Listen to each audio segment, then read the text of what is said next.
turn on your printer.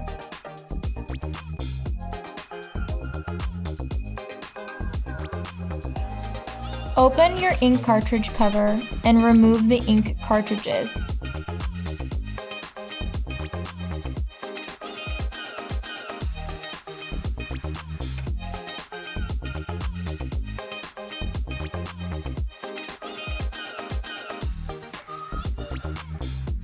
Shake the ink cartridges several times before opening. Place your new ink cartridges in the correct slots.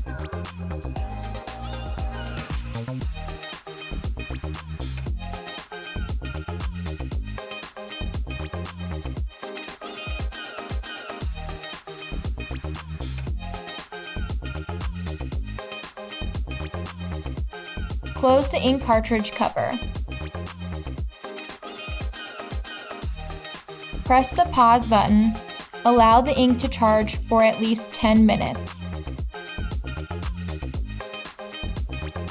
Once the ink is charged, the power LED changes from flashing to on.